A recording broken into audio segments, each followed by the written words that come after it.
स्वागत है आपका इंडियन टीवी 24 पर। आपके साथ मैं हूं दीपक तिवारी, हाजिर हूं आप सबके बीच एक खास और अहम मुद्दे पर बातचीत करने के लिए। और वो खास मुद्दा है आज यूपी के प्रतापगढ़ के टीवी पत्रकार सुलभ श्रीवास्तव की मौत मामले को लेकर के। हालांकि आज सुलभ श्रीवास्तव हमारे बीच में नहीं है, लेकिन सुलभ श्रीवास्तव अपनी मौत के पीछे कई बड़े और अहम सवाल छोड़ करके चले गए हैं। वैसे अगर देखा जाए तो ये कोई पहला मामला नहीं है, ये कोई पहला उदाहरण नहीं है जब सच्चाई को उजागर करने के लिए किसी पत्रकार को अपनी जान का खामियाजा भुगतना पड़ा हो। पहली बार सच्चाई को उजागर करने के लिए किसी पत्रकार को जान गंवानी पड़ी हो। हालांकि जो तस्वीर ये सामने आई, ये जो उदाहरण सुलभ श्रीवास्तव का सामने आया, इसने कई बड़े और अहम सवाल खड़े कर दिए हैं। वो सवाल हम जरूर पूछेंगे सत्ता के उन हुक्मरानों से, प्रशासन के उन मुलाजिमों से, उन जिम्मेदारों से जिनकी जवाबदेही बनती है, और उम्मीद है कि उन सवालों के जवाब वो हमें जरूर देंगे। सबसे बड़ा दुर्भाग्य की बात यह है कि सुलभ श्रीवास्तव हमारे बीच में नहीं रहे। सुलभ श्रीवास्तव को एक हादसा बताया गया। सुलभ श्रीवास्तव की मौत को बड़ी देर तक सुलभ श्रीवास्तव के मौत के मामले में किसी भी तरीके का मुकदमा तक पंजीकृत नहीं किया गया, लेकिन खैर धीरे धीरे कर इस मामले में मुकदमा भी पंजीकृत हुआ और अज्ञात लोगों के खिलाफ यानी कि लीपापोती हो गई खुले तौर पर।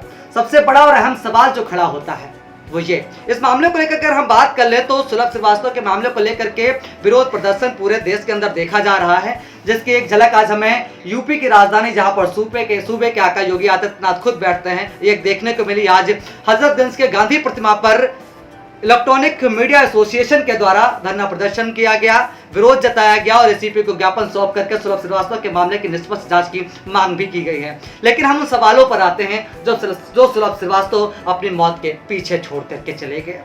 सुलभ की मौत की सबसे बड़ा और अहम सवाल यह होता है कि सुलभ ने अपनी मौत से पहले एक प्रार्थना पत्र पुलिस को दिया था, जिसमें उन्होंने अपनी जान को खतरा बताया था। आखिर क्या वजह थी पुलिस की कि पुलिस ने उस प्रार्थना पत्र को गंभीरता से नहीं लिया? आखिर क्या वजह थी कि पुलिस ने मामले को तत्काल प्रभाव से संज्ञान ना लिया? हो सकता है कि अगर पुलिस ने उस प्रार्थना पत्र पर तत्काल प्रभाव से संज्ञान लेती तो सुलभ श्रीवास्तव आज हमारे बीच में जिंदा होते, शायद सुलभ श्रीवास्तव को अपनी जान ना गंवानी पड़ती। दूसरी बात, अगर मैं अपनी व्यक्तिगत बात कर लूं तो मुझे शऊर की आंखें खोले हुए तकरीबन 18 वर्ष हो चुके हैं, और इन 18 वर्षों में मैंने कभी भी ऐसा एक्सीडेंट नहीं देखा। सुलभ श्रीवास्तव की जरा आप इस तस्वीर को पहले देख लीजिए, जरा गौर से अब इस तस्वीर को आप देखिए। ये तस्वीर जो है ये मरहूम हो चुके सुलभ श्रीवास्तव की है। ये उस समय की तस्वीर है जब वो मौत के आगोश में समा चुके हैं, जब वो हम सबको छोड़ करके दुनिया को अलविदा कह करके ऊपर जा चुके हैं।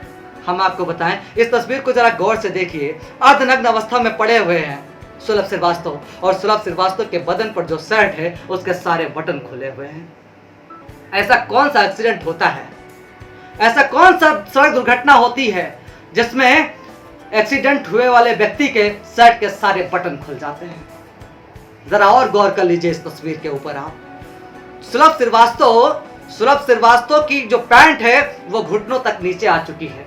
मैं जानना चाहता हूं जिम्मेदारों से कि आखिर ऐसा कौन सा एक्सीडेंट होता है जिसमें पैंट जो है घुटनों तक नीचे आ जाती है।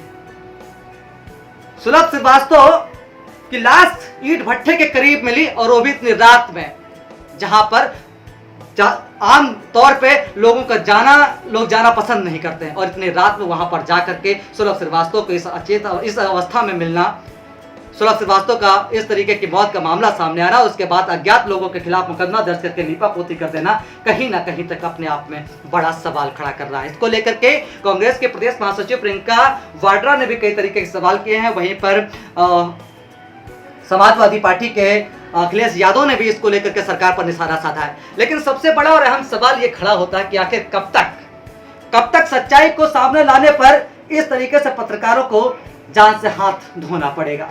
कब तक आखिर ये सिलसिला चलता रहेगा? तमाम तरीके की यूपी सरकार इस तरीके के दावे करती है, तमाम तरीके के आसमानी दम भरती है कि पत्रकारों के संरक्षण को लेकर के तमाम तरीके के वादे किए जाते हैं। आखिर वो वादे यहाँ पर आकर के धराशायी क्यों हो जाते हैं, ये अपने आप में बड़ा सवाल है। और भी कई उदाहरण जो हमारी आंखों ने पिछली बार देखे हैं, आज एक ताजा उदाहरण सुलभ श्रीवास्तव के रूप में हम देख रहे हैं। सिर्फ खाना पूर्ति। आखिर कब कोई ठोस प्रावधान लाया जाएगा?